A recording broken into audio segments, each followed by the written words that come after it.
தொப்பையை குறைக்கிறதுக்கு ஒரு சூப்பரான ஒரு ட்ரிங்க் தான் இது. கிச்சனில் வந்து யூஸ் பண்ணக்கூடிய ஒரே ஒரு பொருளை வச்சு தான் இது வந்து பண்ணியிருக்கேன். இது எப்படி குடிக்கணும், எந்த மாதிரி குடிக்கணும் எல்லாமே டீட்டெயில்டாக வந்து லாங் வீடியோவில் ஷேர் பண்ணியிருக்கேன். அதோட லிங்க் வந்து மேலே கொடுக்குறேன், கண்டிப்பாக செக் அவுட் பண்ணி பாருங்கள். இதுவே இன்ஸ்டாகிராமில் பார்க்குறீங்கன்னா நம்மளோட சேனலோட லிங்க் வந்து பயோலையும் இருக்கும், ஸ்டோரிலையும் இருக்கும், கண்டிப்பாக செக் அவுட் பண்ணி பாருங்கள். அதுக்கப்புறம் ஹஸ்பண்டோட லஞ்ச் பாக்ஸ்க்கு வந்து பார்த்தீங்கன்னா எனக்கு வந்து இட்லியும் தக்காளி சட்னி தான் வந்து பண்ணினேன். இங்கே உள்ள நார்த் இந்தியன் ஃப்ரெண்ட்ஸ்க்குலாம் ரொம்ப பிடிக்கும், ஷேர் பண்ணி சாப்பிட்டுப்பாங்க.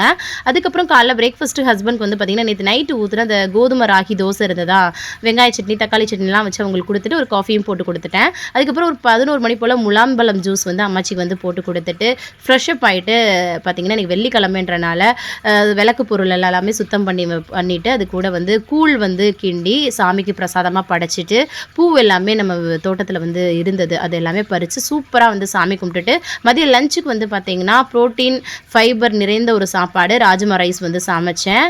பாய்.